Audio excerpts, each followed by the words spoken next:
Assalamualaikum warahmatullahi wabarakatuh. Selamat petang saudara. Anda kembali menyaksikan Sumatera Selatan hari ini, edisi Rabu 1 Mei 2019. Saudara, hari ini kami akan mengajak Anda untuk menyaksikan beragam informasi dari Provinsi Sumatera Selatan. Namun kami ajak Anda terlebih dahulu untuk menyaksikan dua cuplikan topik utama Sumatera Selatan hari ini.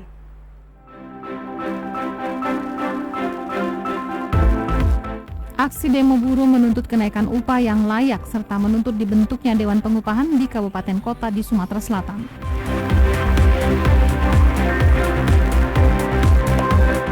Puluhan hektar sawah warga Gunung Kerto, Kecamatan Tanjung Sakti, Kabupaten Pagaralam dihantam banjir bandang.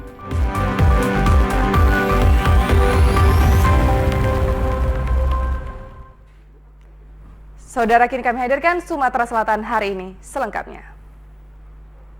Di tengah demo buruh yang dilakukan untuk menaikkan upah layak, diwarnai aksi rebutan tumpeng pempek warna-warni yang disediakan Kapolda Sumatera Selatan. Aksi protes ini dipusatkan di kantor DPRD Sumatera Selatan.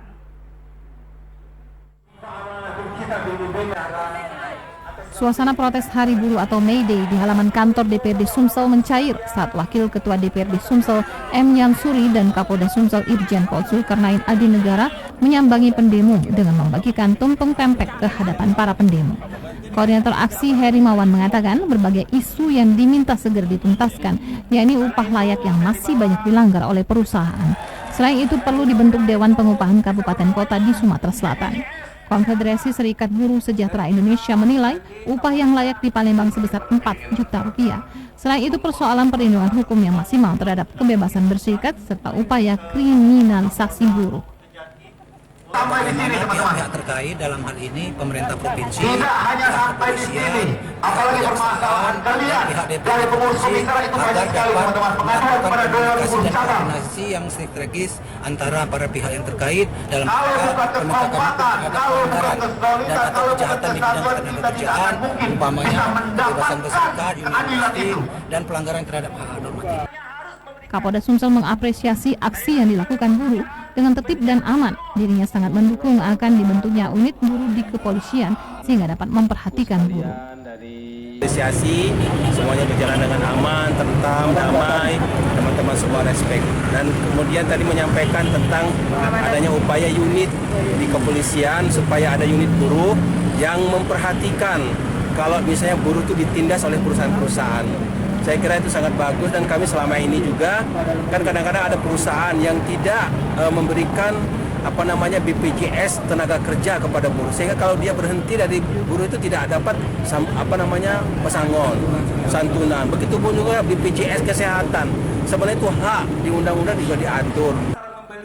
Saat ini terdapat dua kasus yang menjadi sorotan organisasi buruh, yakni kejahatan terhadap buruh, yaitu pemberian upah di bawah upah minimum regional. Robiko TVRI Sumatera Selatan melaporkan. Saudara, puluhan hektar sawah dihantam banjir bandang setelah hujan deras mengguyur Kecamatan Tanjung Sakti. Akibatnya warga tidak bisa memanen padi. Selain merobohkan jembatan, banjir bandang juga menghantam persawahan milik warga Gunung Kerto, Kecamatan Tanjung Sakti. Sawah yang berada di pinggiran Sungai Mana terendam air dan hancur, sehingga petani tidak bisa lagi memanen padi yang direncanakan akan dipanen minggu depan. Sedikitnya ada sekitar 70 hektar sawah yang terendam air luapan di desa Gunung Kerto, ditambah lagi di desa lainnya yang banyak terendam air. Selain sawah, air juga menghancurkan kolam ikan warga yang berada di dekat sawahnya. Erwin, salah satu pemilik sawah, mengatakan hantaman banjir ini baru pertama kali terjadi di kecamatan mereka. Sawah ini kebanjiran semalam, hujan lebat. Air dari mana? Air dari Ulu. Sungai apa itu, Pak? Sungai air mana? Itu yang kena berapa banyak, Pak? Ini sekitar 70 kubik. Panennya 1 minggu lagi. Biasanya luapan air tidak sampai menghancurkan sawah yang berada di pinggiran sungai. Petani berharap pemerintah dapat membantu dan mencarikan solusi persoalan yang dialami petani. Tomiadi, TVRI Sumsel melaporkan. Kita beralih ke informasi dari Kota Lubuk Linggau, Saudara. Kantor Seksi Logistik Perumbulok Lubuk Linggau menjamin ketersediaan pasokan beras serta kebutuhan bahan pokok aman dan stabil jelang Ramadan.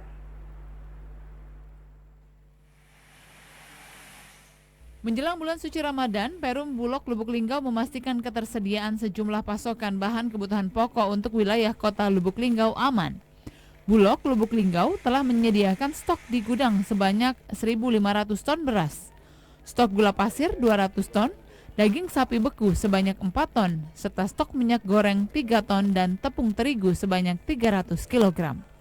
Ketersediaan bahan kebutuhan pokok yang dilakukan Bulog Lubuk Linggau ini untuk menjamin keamanan ketersediaan stok bahan kebutuhan pokok bagi warga masyarakat di wilayah kota Lubuk Linggau. Stok bahan pokok ini dirasakan cukup aman sampai 3 hingga 4 bulan ke depan. Untuk saat ini ketersediaan yang dikuasai Perum Bulog Lubuk Linggau, beras menjelang Ramadan dan Idul Fitri sudah disiapkan 1.500 ton. Kemudian gula kita punya 200 ton, daging kita ada 4 ton, kemudian minyak goreng kita ada 3 ton, terigu ada lebih kurang 300 kilo. Semuanya kita siap dan menjelang Ramadan ini persediaan cukup aman, jadi masyarakat tidak perlu khawatir. Untuk mengamankan harga sembako menjelang Ramadan, Bulog Lubuk Linggau juga menggelar operasi pasar dengan mendirikan tenda penjualan sembako baik di pasar hingga ke pemukiman warga. Dari Lubuk Linggau, Ferry Setiawan, TVRI Sumsel melaporkan. Lurah Keramasan Nazarudin mengaku kerusakan jalan Sungai Pedado disebabkan truk pengangkut batu koral milik PT Panji Mahakarya. Seperti diakui warga Jalan Haji Sarkowi Basar dan Jalan Sungai Pedado, kerusakan jalan ini disebabkan truk pengangkut batu koral milik PT Panji Mahakarya. Lurah Keramasan Nazarudin mengaku jika jalan tersebut pernah ditimbun menggunakan batu split, namun kembali hancur karena dilintasi truk. Sebagai aparatur pemerintah Kota Palembang, Lurah Keramasan pernah meminta bantuan pihak PT PMK agar jalan dicor beton. Tetapi pihak perusahaan berdalih kondisi jalan masih labil sehingga mereka enggan untuk melakukan pengecoran jalan. Nazarudin juga mengaku wali kota Palembang sudah mengetahui kondisi jalan ini saat melakukan safari subuh. Kemarin kami minta supaya dicor, tapi pihak perusahaan katanya itu masih labil katanya tanahnya, jadi nggak mungkin untuk dicor. Tapi ada kemauan dari perusahaan untuk mengecor jalannya? Ya, kalau untuk sepengetahuan kami ya masih ada peluang ke situ. Kemauannya. Tapi kayaknya kemarin diusahakan untuk bantuan dari pihak pemerintah. Ya, masalahnya itu sudah jalan pemerintah. Melihat kebutuhan jalan yang begitu penting, Lurah Keramasan Nazarudin akan meminta pihak PT PMK untuk bertanggung jawab terhadap perbaikan jalan. Nazarudin juga menyebut jika dilihat adanya jembatan yang telah dibangun, maka perbaikan jalan merupakan tanggung jawab pemerintah Provinsi Sumsel. Husin Ali, TVRI Sumsel melaporkan dari Palembang. Saudara, kita beralih ke informasi lainnya. Para petani di Kenten Laut Talang Kelapa Banyuasin mengeluh harga pupuk dan pestisida yang sangat mahal hingga tidak sebanding antara modal dan pendapatan.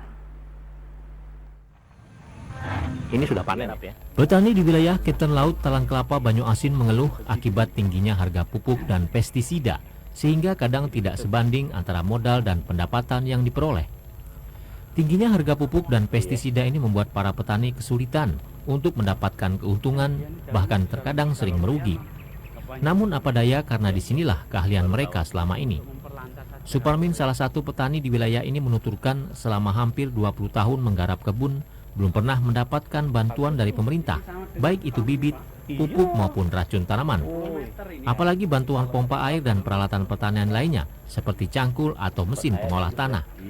Dirinya berharap pemerintah setempat dapat memperhatikan nasib para petani kecil seperti mereka. Belum pernah dapat juga bantuan ya? Belum pernah dapat bantuan ya? Permintaannya sama pemerintah apa Pak? Ya kalau bisa ya diperhatikan para petani ini kecil inilah, kalau memang bisa dibantu, mohon bantuannya. Kalau memang enggak, yang penting diperlancar usaha kami ini kayak ini. Pemasaran seperti itu ya? Iya. Selain itu, pemerintah juga dapat menstabilkan harga sayuran di pasaran agar para petani dapat memperoleh keuntungan yang lebih banyak. Wijaya Kusuma, Tim Liputan, TVRI Sumsel melaporkan. Pasca pelaksanaan pemilihan umum 2019, harga getah karet di tingkat petani di Kabupaten Musirawas mulai merangkak naik hingga Rp8.000 per kilonya. Kenaikan harga ini cukup disambut baik meskipun harapan petani harga karet kembali stabil dengan harga beras.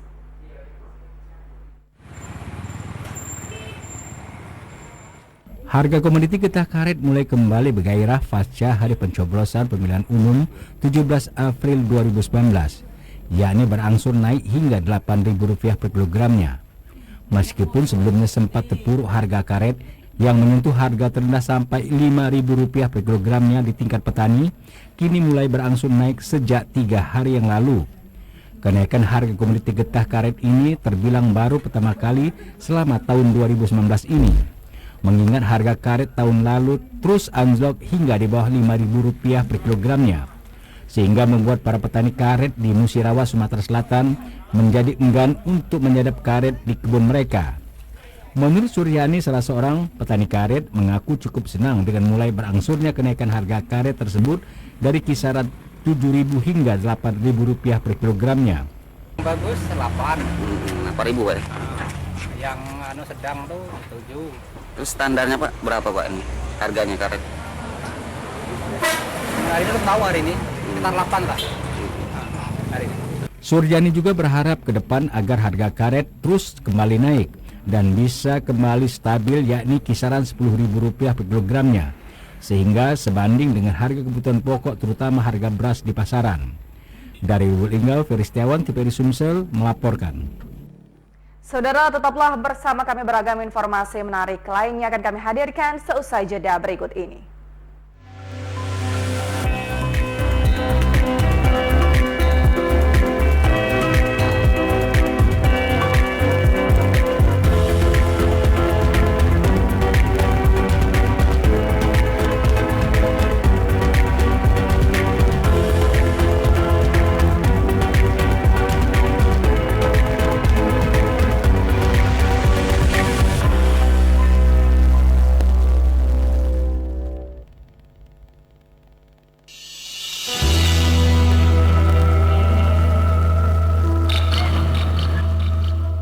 Kabelnya jatuh, Bu.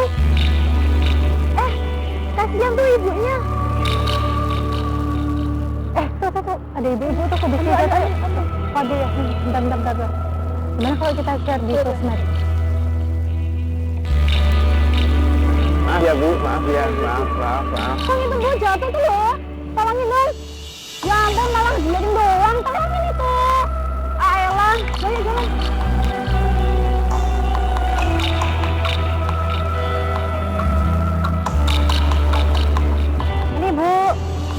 Sama.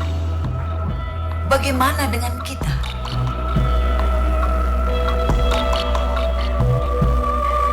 Sudahkah kita peduli? Ataukah hanya sekedar seolah-olah peduli?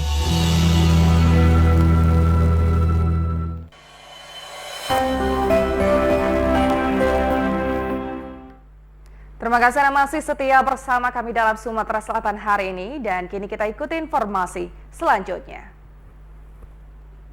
Selama bulan Ramadan, Dinas Sosial Kota Palembang akan menertibkan pengemis dan anak jalanan dengan melakukan penjangkauan atau penertiban shift senja 1 bulan penuh di beberapa titik keramaian seperti di masjid dan pasar beduk.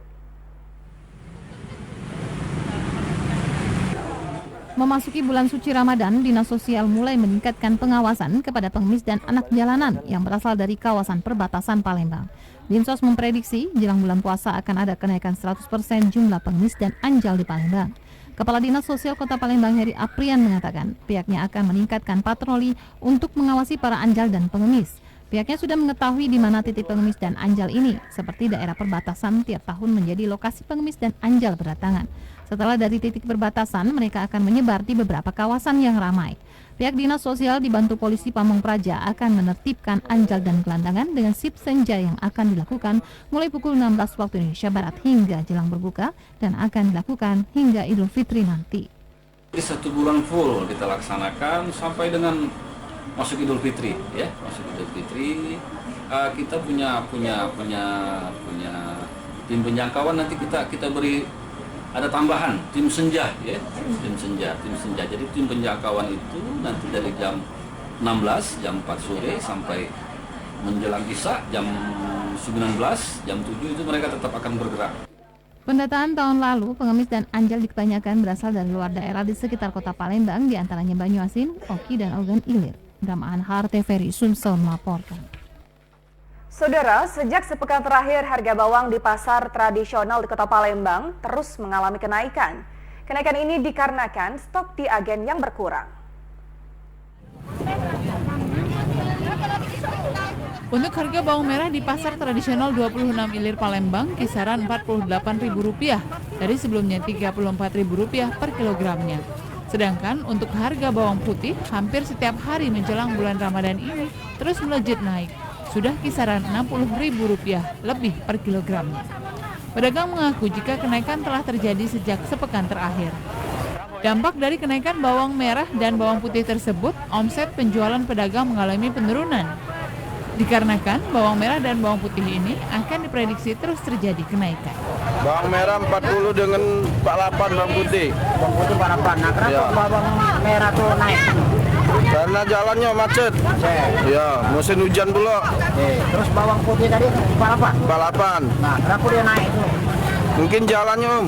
Oh, pengaruh jalan. Ya, pengaruh jalan. Bawangnya dari mana? Bawangnya dari dusun, Jalur. Dari dusun. Iya. Hendra berharap adanya peran pemerintah dalam menstabilkan harga, salah satunya kebutuhan bahan pokok masyarakat jelang Ramadan. Muslimin Umar, TVRI Sumsel melaporkan. Unit kantor keimigrasian di Kabupaten Ogan Komering Ulu tak lama lagi akan segera dioperasikan penggunaannya. Saat ini pemerintah kabupaten setempat telah menyiapkan gedung dan memenuhi infrastruktur penunjang lainnya. Inilah salah satu gedung di Komplek Islamic Center Batu Raja bakal menjadi kantor UKK sebagai rintisan kantor imigrasi. Gedung yang pernah dipakai sebagai markas kepolisian Resor Oku tengah direhab untuk melayani masyarakat dalam urusan keimigrasian. Secara fisik, bangunan ini memenuhi syarat untuk dioperasionalkan sebagai kantor keimigrasian. Apalagi Kakanwil Kemenkumham Sumsel Sudirman D. Huri telah mengecek langsung fisik gedung dan dia menyetujui penggunaannya. Saat ini menurut Kakanwil pihaknya tengah menunggu unsur lainnya seperti jaringan yang menjadi infrastruktur penunjang yang tengah dipersiapkan Pemkab setempat. Sementara Bupati Oku menyatakan pihaknya telah menyiapkan fisik bangunan dan kini tengah melaksanakan tender untuk jaringan. Pemkab berupaya menuntaskan segala infrastruktur penunjangnya sehingga kantor imigrasi segera beroperasional bulan Juli 2019. Mudah-mudahan dalam waktu yang tidak terlalu lama ini akan segera kita operasionalkan, tergantung nanti bagaimana jaringan yang sedang dipasang oleh pemerintah daerah. Kalau bangunan fisiknya kemarin saya sudah cek on-the-spot di sana memenuhi syarat untuk kita operasionalkan di sana. Namun yang penting sekarang ini jaringannya itu harus sudah terpenuhi semua. Tadi Pak Bupati mengatakan sudah ditenderkan. Saya berharap dalam waktu yang tidak terlalu lama ini unit kerja keimigrasian di Batu Raja ini akan segera kita resmikan dan akan dioperasionalkan. Itu harus itu. Kalau ini kan kita sudah ada di sini, kayak itu lado kantornya ini, ya pelayanannya kan lebih dekat, ongkos lebih murah. Persiapan infrastruktur sendiri sejauh mana sudah? Sudah siap, cuman itu tadi jaringan untuk itunya IT-nya yang belum ini masih ditenderkan. Artinya kapan bisa beroperasional? Mudah-mudahan bulan-bulan 7 bisa diresmikan. Pendirian kantor keimigrasian di Oku merupakan misi Kemenkumham untuk mendekatkan pelayanan keimigrasian agar masyarakat bisa terlayani dengan baik. Emi Win TVRI Sumsel melaporkan. Di penghujung musim penghujan ke musim kemarau seperti saat ini dengan cuaca panas terik pada siang hari dan cenderung hujan di malam hari turut mempengaruhi produksi kopi di Sumatera Selatan. Peralihan musim yang akan segera dijelang di wilayah Indonesia khususnya Sumatera Selatan dari musim penghujan ke musim kemarau mempengaruhi anomali cuaca. Kondisi ini telah diantisipasi oleh bidang usaha yang salah satunya harus melewati proses penjemuran di bawah sinar matahari seperti usaha pembuatan kerupuk Palembang atau pabrik kopi. Pabrik kopi misalnya sudah menyiapkan stok cadangan lebih untuk diolah bila tidak bisa melewati proses penjemuran karena turun hujan. Pada musim peralihan ini, hujan cenderung terjadi pada sore hingga malam hari. Oleh karenanya, tidak terlalu mempengaruhi produksi kopi. Bagi kami, karena hujan belakang ini kan suka malam ya, jadi tidak terlalu pengaruh, ataupun kalaupun kopinya masih dijemur, kami masih ada persediaan untuk 1 bulan, jadi tidak terlalu mempengaruhi lah. Memang sih ada target dari kami, mudah-mudahan bisa mungkin 1 bulan bisa 2 ton misalnya kan. Nah untuk itu kami step by step lah, istilahnya dengan tidak mengharapkan langsung hasil yang maksimal bisa terjadi, tapi kami selalu berusaha untuk memajukan. Memasuki musim kemarau pada bulan Mei ini, Badan Meteorologi, Klimatologi, dan Geofisika Palembang telah merilis bahwa meskipun kemarau, namun hujan masih akan mengguyur wilayah Sumatera Selatan. Hanya saja dengan intensitas ringan hingga sedang. Oleh karenanya masyarakat tetap diminta waspada. Tim Liputan TVRI Sumsel melaporkan. Saudara, sekolah berbasis Islam menanamkan akidah dan akhlak serta mengoptimalkan proses pembelajaran di bidang iptek, bahasa, serta potensi minat dan bakat siswa.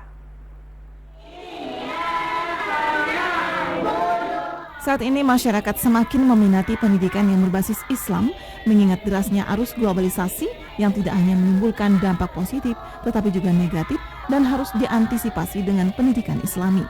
Seperti pendidikan berbasis Islam yang sesuai dengan Al-Quran dan Sunnah Nabi dan diterapkan oleh SDIT Prima Insani. Selain itu juga mengoptimalkan proses pembelajaran dengan mengembangkan pengetahuan di bidang iptek, bahasa, minat dan potensi siswa. Sekolah ini menanamkan ilmu tauhid, akhlak, adab dan etika, juga tahsin dan tahfiz Quran. Selain itu mengajarkan siswa untuk menunaikan salat 5 waktu dengan benar dan melaksanakan salat duha dan salat zuhur setiap harinya.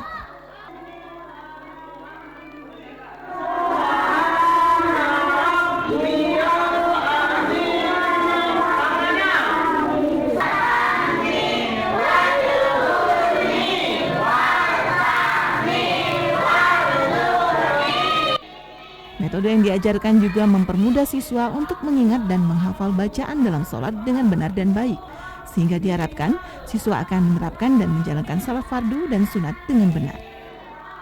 Tujuannya tidak lain untuk mengajarkan anak-anak kita bagaimana cara ibadah yang baik. Nah, mulai dari ibadah sholat duha, bagaimana cara sholat duha yang baik kayak gitu kan. Tetapi di sini memang agak beda karena kita dilafazkan dengan jahar. Nah, kan kalau biasanya kan duha itu kan dengan lafaz sir, tetapi ini dengan jahar. Tujuannya untuk menilai sampai batas mana kemampuan anak tersebut dalam menangkap bacaan yang baik. Para siswa setiap harinya menunaikan salat duha dan salat zuhur berjamaah dengan imam siswa itu sendiri secara bergiliran. Tim Liputan TVRI Sumsel melaporkan. Hasil tes potensi akademik dalam penerimaan peserta didik baru tahun 2019 untuk tingkat sekolah menengah pertama negeri di Kota Palembang akan diumumkan besok Kamis 2 Mei 2019.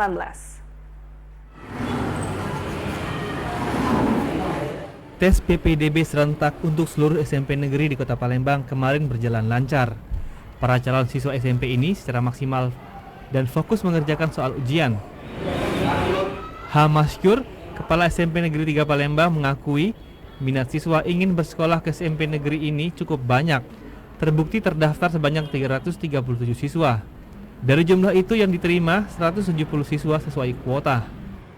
Harapan mudah-mudahan pelaksanaan ini berjalan dengan lancar dan aman dan insya Allah akan terjaring siswa-siswa yang terbaik untuk sebagai siswa SMP Negeri 3 Palembang tahun ajaran 2019-2020. Sementara itu pantauan TVRI, jumlah peserta TPA sebanyak 320 calon peserta didik. Dari 320 peserta ini, 162 orang peserta yang diterima, sedangkan untuk jalur zonasi dan prestasi telah diterima 134 orang. Jadi peserta seleksi potensi akademik di SIM 18 pendaftar berjumlah 320 orang yang sudah lolos lewat seleksi zonal, prestasi dan mutasi berjumlah 134 orang. Jadi yang bisa ikut seleksi sekarang 320, yang diterimanya 162 untuk yang tes. Ya. Bagi siswa yang dinyatakan lulus untuk melakukan daftar ulang pada tanggal 3 dan 4 Mei 2019. Muslimin Umar melaporkan dari Palembang. Ujian nasional berbasis kertas hingga hari terakhir tingkat sekolah menengah pertama, hari ini tidak ditemukan kendala yang berarti. Semua soal lengkap dan siswa mengerjakan dengan konsentrasi tinggi. Pantauan di SMP Negeri 7 Palembang sebanyak 334 siswa menempati 7 ruangan mengikuti ujian nasional paper kertas UNKP dengan tertib. Semua siswa hadir dan mengerjakan soal UNKP dengan serius dan tenang. Meski sekitar 25% soal adalah soal High Order Thinking Skill atau HOTS, tetapi siswa tidak kesulitan dalam menjawab soal itu karena telah dibekali oleh para guru mengenai soal HOTS yang memerlukan pemikiran dan daya nalar yang tinggi. Kepala SMP Negeri 7 Palembang, Siti Zubaida mengakui hasil UNKP ini juga menjadi salah satu persyaratan untuk kelulusan siswa, sehingga nilai UNKP ini penting bagi siswa meski hanya 4 pelajaran yang di-UN-kan, yaitu bahasa Indonesia, bahasa Inggris, matematika, dan IPA. Nilai UNKP ini juga menjadi bekal bagi siswa untuk melanjutkan ke jenjang pendidikan ke tingkat SMA sederajat.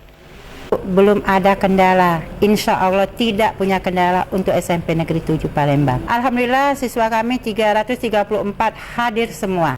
Dan pengawasnya ini masih tetap dengan pengawas dari Suprayon 07 yang siap setiap hari hadir tanpa alpa. Iya, ini salah satunya untuk menentukan kelulusan nasib siswa kita. Ia sangat menentukan dari nilai ujian nasional yang berbasis kertas dan pensil. Siti Zubaida menambahkan, untuk tahun ini sekolahnya masih menggunakan UNKP karena masih terkendala komputer dan jaringan internet. Secara bertahap pihaknya akan mempersiapkan komputer dan jaringan internet agar pada tahun 2020 bisa melaksanakan UNBK. Tim Liputan TVRI Sumatera Selatan melaporkan. Saudara, tetaplah bersama kami dalam Sumatera Selatan hari ini. Kami akan segera kembali.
Terima kasih Anda masih setia bersama kami dalam Sumatera Selatan hari ini. Kini kita ikuti informasi selanjutnya. Jambore Kader Pembinaan Kesejahteraan Keluarga ditujukan agar setiap kader lebih berkualitas dan berupaya meningkatkan derajat kesehatan di Kota Palembang.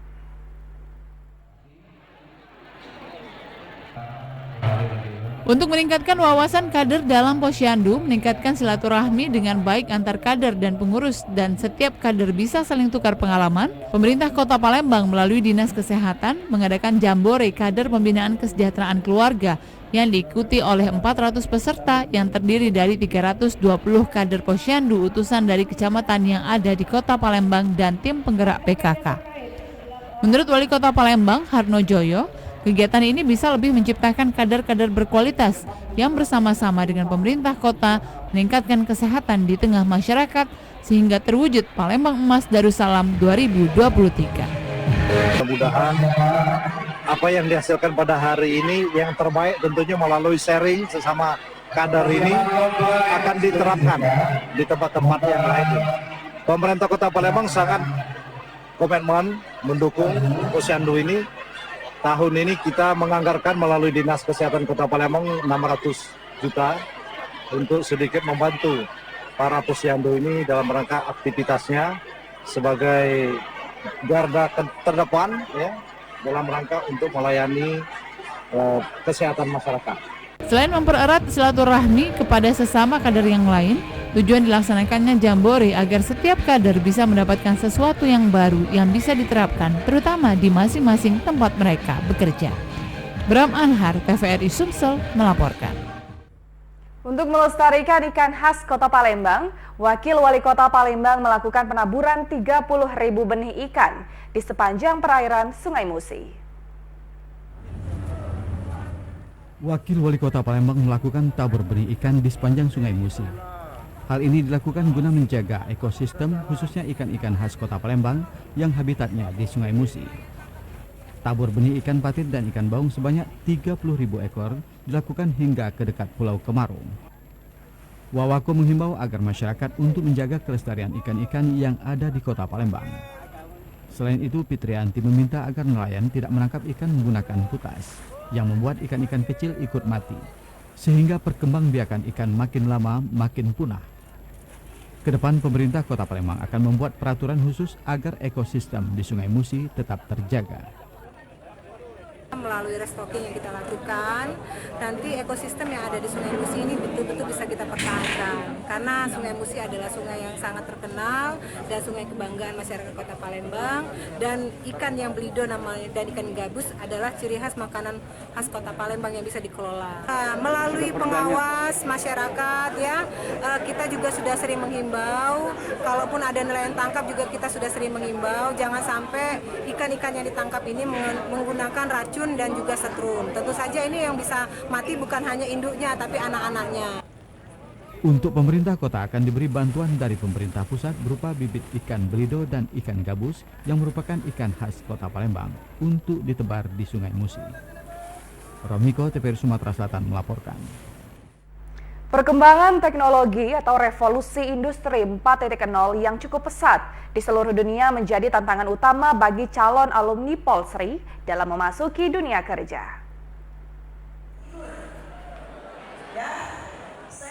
Setiap tahun perguruan tinggi khususnya Polsri meluluskan alumni. Pada tahun ini sebanyak 1.973 calon alumni yang akan bersaing di dunia kerja.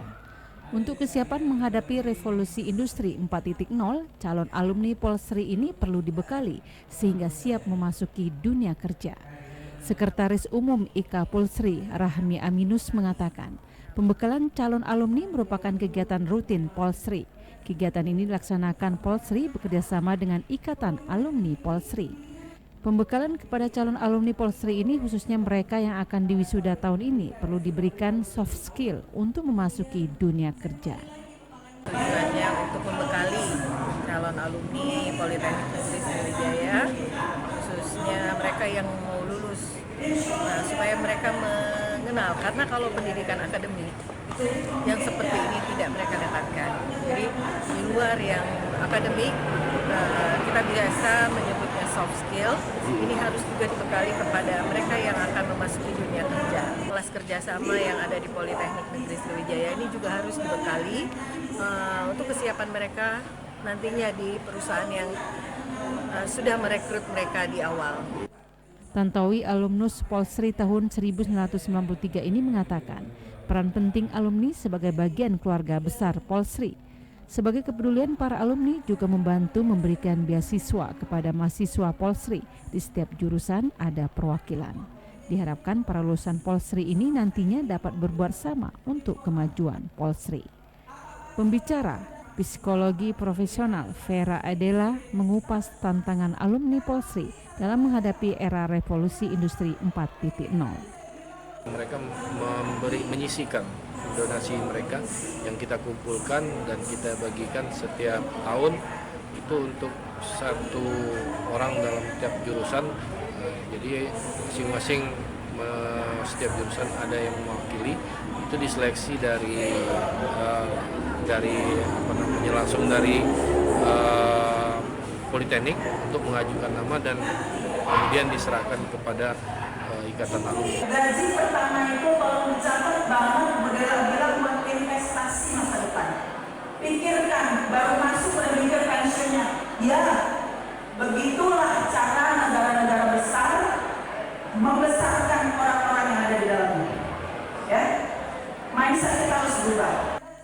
alumni Polsri telah berkiprah di dunia kerja dengan berbagai profesi. Tim Liputan TVRI Sumatera Selatan melaporkan. Kita beralih ke informasi lainnya, Saudara. Tidak sedikit para orang tua menilai pelepasan siswa kelas akhir adalah sebuah momen yang cuma menghambur-hamburkan uang. Tetapi ada juga yang menilai hal tersebut merupakan kegiatan yang positif. Pelepasan siswa akhir sekolah tidak jarang dinilai para orang tua siswa suatu hal yang mubazir karena terkadang pihak sekolah memungut uang dari orang tua siswa. Tetapi ada juga pihak sekolah yang taat aturan sehingga mereka menciptakan acara yang sederhana demi sebuah makna dengan tidak memberatkan para orang tua siswa. Terlepas dari semua itu, menurut praktisi pendidikan Siti Zubaidah, makna pelepasan siswa syarat dengan hal positif. Dari acara itu menurut Kepala SMP Negeri 7 Palembang, Siti Zubaidah, mereka dapat lebih dekat mengenal guru, sekolah, bahkan teman mereka. Momen pelepasan siswa dipastikan akan menjadi kenangan bagi siswa itu sendiri saat mereka telah berada di dunia kerja. Perpisahan ini agar anak-anak kami di kemudian hari nanti dia akan terkesan bahwa saya pernah belajar di SMP Negeri 7 dan dengan kawan-kawannya, Bapak Ibu gurunya. Dan jika dia berhasil nanti, dia bisa membangun SMP Negeri 7. Pesan apa yang disampaikan pada siswa, Bu? Agar mereka tetap belajar dengan baik dan jangan sombong. Penilaian yang sama juga diungkapkan salah seorang siswa kelas 9 SMP Negeri 7 Palembang, Muhammad Haikal. Dia juga menilai penerapan disiplin yang diterimanya di bangku SMP Negeri 7 sangat bermanfaat dan ini merupakan kesan positif. Kesannya guru-gurunya baik-baik semua, alhamdulillah. Pelajarannya baik-baik. Disiplin. Kalau lingkungan sekolahnya bersih lah? Lingkungan sekolah baik, bersih. Amat baik, ya. Iya. Yang paling berkesan dari guru kebaikan itu ya? Iya, paling berkesan. Disiplin gurunya, baca dipelajari dari gurunya kan. Guru disiplin, muridnya disiplin juga positif.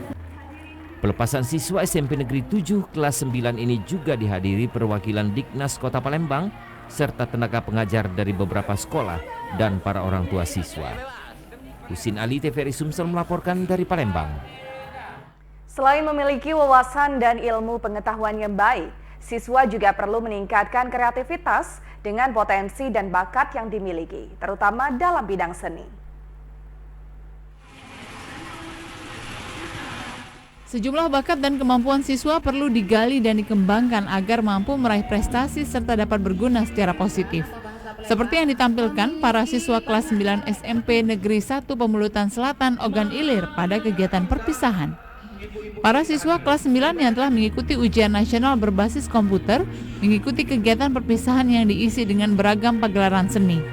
Penampilan kolosal drama yang menceritakan tentang kehidupan dan perjuangan pejuang wanita Indonesia Raden Ajeng Kartini hingga penampilan vokal grup dan tarian yang diiringi dengan petikan gitar klasik oleh siswa kelas 9. Tahun ini SMP Negeri 1 Pemulutan Selatan melepas 78 siswa. Jadi kami sebagai UPT pelaksana tugas di SMP Negeri 1 Pemulutan Selatan ini mengadakan kreasi seni yang menggali budaya Pemulutan Selatan. Tari ini belum pernah ditampilkan di manapun. Jadi untuk yang pertama kali ini di SMP 1 Pemulutan Selatan ini banyak sekali menampilkan kreasi-kreasi baik seni maupun pentas yang lainnya. Jadi ini merupakan ajang bagi siswa untuk menampilkan kreasinya. Kreasi juga bagi guru, terus menjaga hubungan baik antara kedua orang tua dengan guru.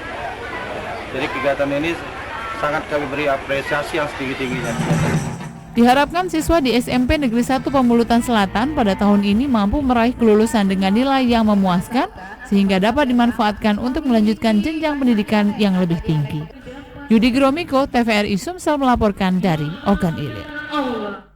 Sebagai media televisi milik bangsa, TVRI turut berperan dalam memberikan edukasi bagi kaum pelajar dan mahasiswa.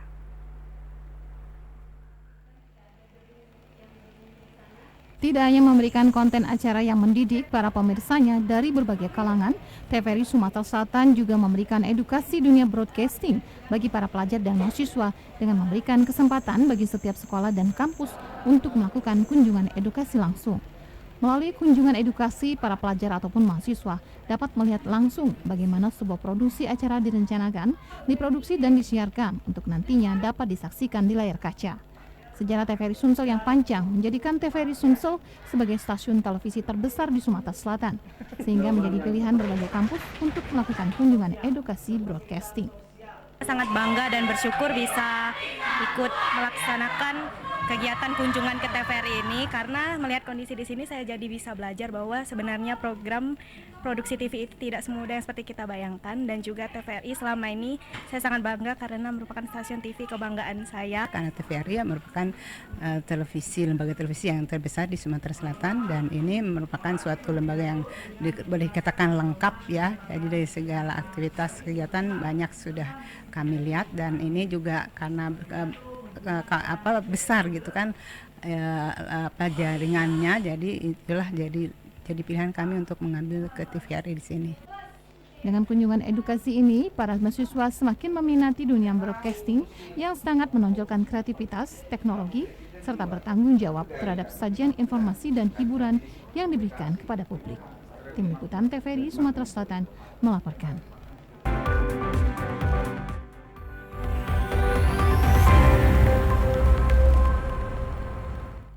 Guna menambah jumlah pengunjung di kawasan Jakabaring Sport City, PT JSC bekerjasama dengan Anajiko Group melakukan kerjasama mengelola tempat wisata bertemakan sport tourism.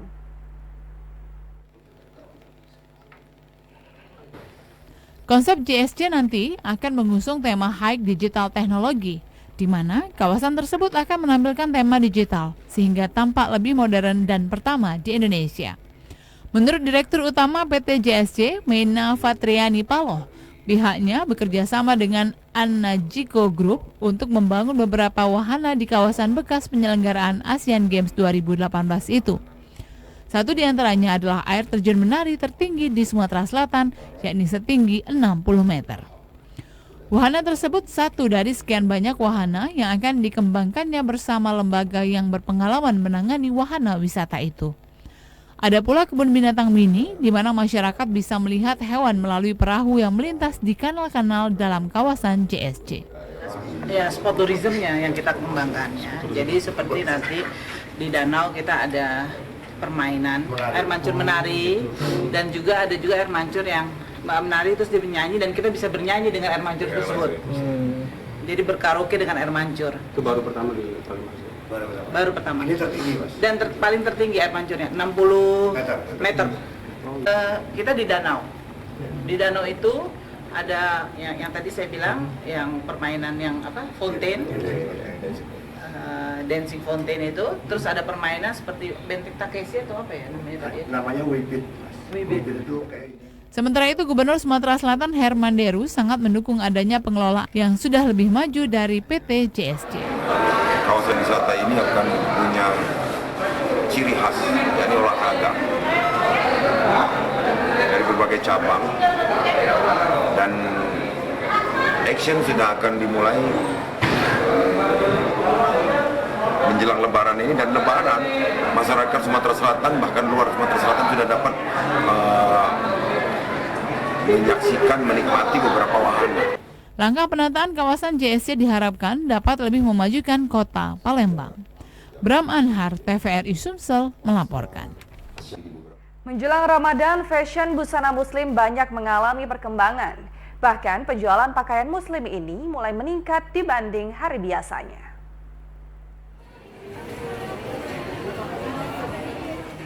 Jelang bulan puasa atau Ramadan, berbagai label dan desainer seolah berlomba-lomba mengeluarkan ragam produk fashion busana muslim. Mulai dari label ternama hingga industri rumah tangga, tak ketinggalan memenuhi pasar dengan berbagai koleksi pakaian muslim dapat ditemui di pasar ataupun pusat perbelanjaan. Tentu saja momen Ramadan dan Lebaran memang dimanfaatkan umat muslim untuk membeli baju baru, terutama yang bernuansa Islami. 5 hari jelang Ramadan yang diperkirakan jatuh pada tanggal 6 Mei 2019 mendatang, pedagang fashion pakaian muslim mulai mencicipi kenaikan omset. Seperti diakui Hendra Yanto dari Galeri Ikhwan Cabang Palembang, jelang sepekan bulan Ramadan ini penjualan pakaian muslim, terutama untuk pakaian muslim laki-laki ini, sudah mengalami peningkatan 2 kali lipat dibanding hari biasanya. Kalau untuk harga, kita insya Allah ada diskon khusus lah, spesial lah untuk menjelang Ramadan ini. Nah, terutama kalau belanja borong, kita akan diskon khusus. Ya, alhamdulillah untuk momen yang session yang sekarang ini, belum masuk Ramadan ya, sudah mulai ada peningkatan. Lebih kurangnya 2 kali lipat lah dari penjualan hari-hari biasa. Bagus, harganya pas. Koleksinya bagus-bagus, harganya pas. Oh ya, Sesuai ya Bu ya. Dapat diskon. Sudah pakai diskon ya. Sering ya Bu ya? Ya? Sering beli di sini? Iya.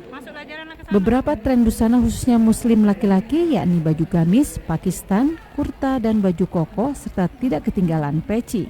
Bahkan Galeri Ikhwan menawarkan diskon khusus untuk yang berbelanja borong. Bulan Ramadan ini merupakan momentum bagi busana muslim untuk mencapai penjualan terbaiknya. Tim Liputan TVRI Sumatera Selatan melaporkan. Museum Sultan Mahmud Badarudin II Palembang saat ini tidak hanya sebagai tempat untuk memamerkan benda-benda bersejarah saja, tapi juga menjadi pusat kegiatan seni seperti pasar seni dan pameran benda-benda antik. Konsep JSC nanti akan mengusung tema High Digital Technology, di mana kawasan tersebut akan menampilkan tema digital sehingga tampak lebih modern dan pertama di Indonesia. Menurut Direktur Utama PT JSC, Meina Fatriani Paloh, pihaknya bekerja sama dengan Annajiko Group untuk membangun beberapa wahana di kawasan bekas penyelenggaraan Asian Games 2018 itu. Satu di antaranya adalah air terjun menari tertinggi di Sumatera Selatan, yakni setinggi 60 meter.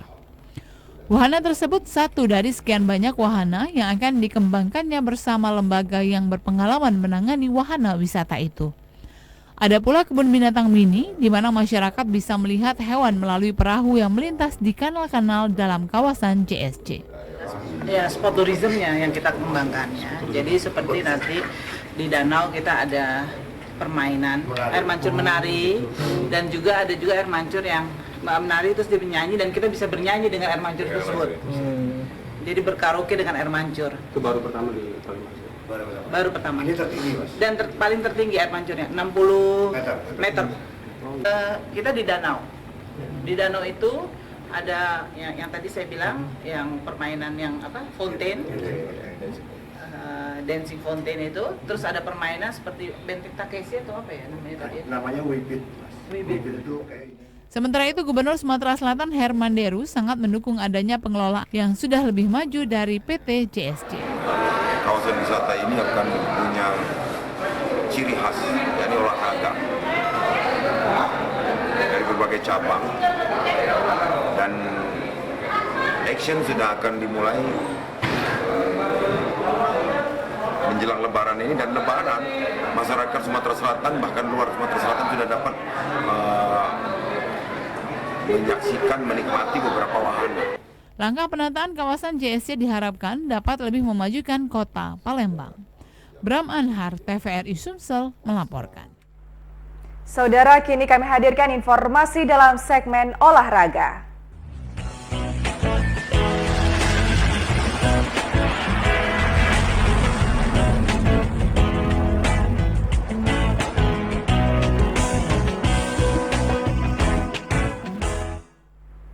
Untuk bisa menjadi pebulu tangkis yang sukses, para pemain bulu tangkis berbakat dari Provinsi Sumatera Selatan harus ikut berlatih di beberapa klub elit di Pulau Jawa.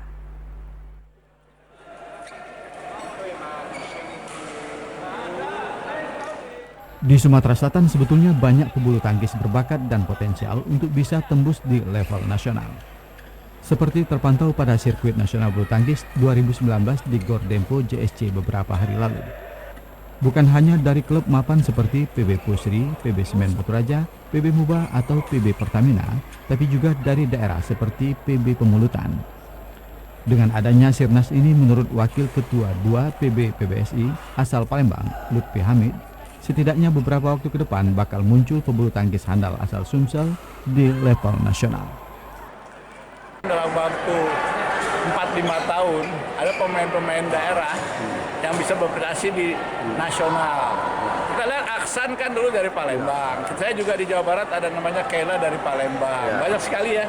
Binaan dari Pak Amrullah, dari Pak Yadi. Ini mudah-mudahan saya yakin lah bibit-bibit pasti tumbuh di kota Palembang ini, di Sumatera Selatan ini.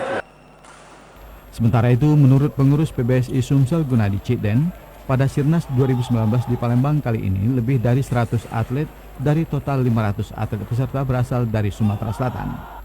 Namun demikian, yang bisa maju ke babak penerapan final hanya beberapa pemain, utamanya para pemain pemula.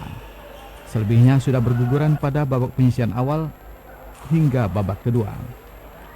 Untuk bisa lebih baik untuk saat ini, para pemain berbakat asal Sumsel yang belum memiliki pelatih handal harus ikut berlatih di klub elit seperti Jarum Jaya Raya atau PB Eksis. Lebih mematangkan atlet-atlet kita Sumatera Selatan agar bisa bisa bersaing dengan atlet-atlet dari Pulau Jawa adalah mereka itu terpaksa mengirim atau ikut berlatih di Pulau Jawa, di klub besar Jarum, Eksis dan lain sebagainya. Jadi kalau untuk naik ke jenjang yang lebih tinggi, pemula ke atas, itulah salah satu usahanya. Sementara kita belum punya pelatih yang levelnya lebih baik. Hakim Suhaimi, Tim Liputan TVRI Sumatera Selatan melaporkan. Meskipun berhasil menang, tim Bintang Sriwijaya atas PSDM Limas FC dengan skor 4-3, kedua tim tersebut sama-sama tidak lolos ke babak semifinal SSL tahun 2019 karena berada di papan bawah klasemen akhir SSL tahun 2019 di Stadion Madya Bumi Sriwijaya, Palembang.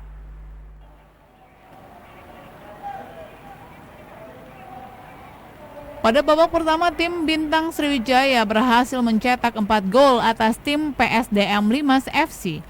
Masing-masing gol berhasil diciptakan oleh Glenn Susanto pada menit ke-10, Marlin Sum pada menit ke-23, dan Alvin 2 gol pada menit ke-14 dan 41.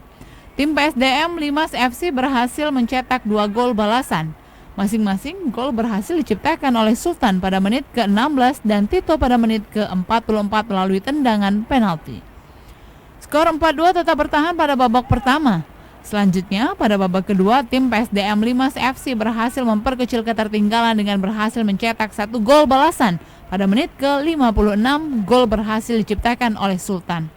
Skor 4-3 tetap bertahan sampai turun minum di babak kedua untuk kemenangan tim Bintang Sriwijaya. Itu kita banyak kesalahan dari antara keeper juga sama back juga banyak kesalahan, belum ada komunikasi tadi. Itu terjadi kesalahan, bisa dia mencetak gol. Bisa colongan 3 gol ya? 3 gol. Hampir kesusul itu ya? Ya, hampir kesusul kita. Untungnya kita bisa ngedut satu lagi, kita memperjauh jarak jadi 4-3. Tim Bintang Sriwijaya dan PSDM Limas FC sama-sama tidak lolos ke babak semifinal SSL tahun 2019 karena berada di bawah peringkat 5 besar SSL tahun 2019. Ahmad Maris, TVRI Sumsel melaporkan. Saudara, informasi tadi sekaligus menutup kebersamaan kita untuk edisi hari ini. Terima kasih telah memperbarui informasi Anda bersama kami TVRI Sumatera Selatan. Mewakili seluruh kerabat kerja bertugas undur diri. Wabillahi taufik wal hidayah. Assalamualaikum warahmatullahi wabarakatuh dan sampai jumpa.